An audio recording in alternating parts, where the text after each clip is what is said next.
नमस्कार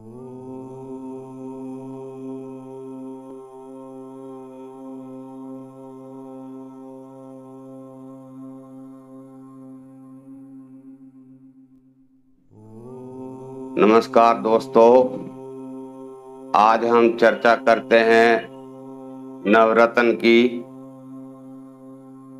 नवरत्न में सारे रत्न आ जाते हैं। मंगल का मूंगा, शुक्र का हीरा, बुध का पन्ना, चंद्र का मोती, सूर्य का माणिक्य। इसी तरीके ये सभी रत्न आ जाते हैं। और आजकल रत्नों का बहुत फैशन चला हुआ है। लोग ये समझते हैं रत्न धारण करके पता नहीं क्या से क्या हो जाएगा, आदमी कितना अमीर हो जाएगा। ऐसा कुछ नहीं है दोस्तों। रत्न मात्र एक सहायक होते हैं। रत्न 100% काम नहीं करते, क्योंकि हर ग्रह के साथ एक रिश्ते जुड़े होते हैं। उन रिश्तों के साथ अच्छे संबंध रखना भी ग्रह को ठीक करना है।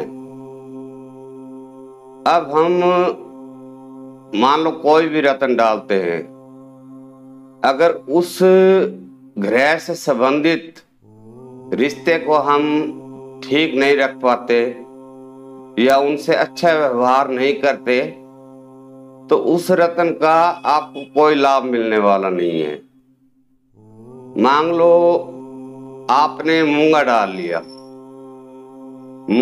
लिया, अपने भाई की कदर नहीं की, उनकी मदद नहीं की। अगर भाई किसी चीज में असमर्थ है, आप उसकी मदद नहीं कर रहे हैं, तो आपको मूंगा डालने का कोई फायदा नहीं है। और इसी तरह आपने मान लो शुक्र देव का रत्न हीरा धारण कर लिया। हीरा तो आपने बहुत महंगा धारण कर लिया कि हीरा है, काम करेगा, धनवान बना देगा। तो दोस्तों ऐसा कुछ नहीं है। उस हीरे धारण करने के साथ साथ आपको शुक्र देव के साथ जो रिश्ते जुड़े हैं उनका भी सम्मान करना पड़ेगा। जैसे कि शुक्र पत्नी का कारक है, सबसे पहले तो आप अपनी स्त्री का सम्मान करें, पराई स्त्रियों का सम्मान करें, तभी आपको शुक्र के अच्छे फल प्राप्त हो पाएंगे। और अब आते हैं बुध देव के रत्न पन्ना पे। आपने बुध का रत्न पन्ना धारण कर लिया, बहन बेटी की, बुआ की इज्जत नहीं की, उनको प्रताड़ित किया या उनकी कोई बात नहीं सुनी, घर में कलह रहता है, बेटी से कलह रहता है, बुआ से नहीं बनती, बहन अपने घर में रूठी बैठी है, तो आपको पन्ना काम नहीं करेगा। अब आपने चंद्र का रत्न मोती धारण कर लिया। मान लो अगर आप माता की सेवा नहीं करते, माता का आशीर्वाद नहीं लेते, माता को सम्मानित नहीं करते, उनका सम्मान नहीं करते, तो आपको मोती डालने का कोई फायदा नहीं होगा। इसी तरह आपने मान लो सूर्य का रत्न माणिक्य धारण कर लिया, चाहे बैंकों का धारण कर लिया, चाहे ओल्ड बर्मा का 10 लाख रुपए का भी कर लिया। अगर आप अपने पिता का सम्मान नहीं कर रहे, आप अपने पिता का आशीर्वाद नहीं ले रहे, आप अपने पिता का कहा नहीं मान रहे, तो आपको माणिक्य डालने का कोई फायदा नहीं है। और इसी तरह अब पुखराज की बात करते हैं। आपने पुखराज धारण कर लिया, पुखराज धारण तो कर लिया, लेकिन आप अपने गुरुजनों का सम्मान नहीं करते, विद्वानों का सम्मान नहीं करते, अपने से बड़ों का आदर नहीं करते, तो आपको वो पुखराज किसी काम में नहीं आएगा। और मान लो आपने शनि का रत्न धारण कर लिया, नीलम। नीलम भी काफी महंगा रत्न आता है।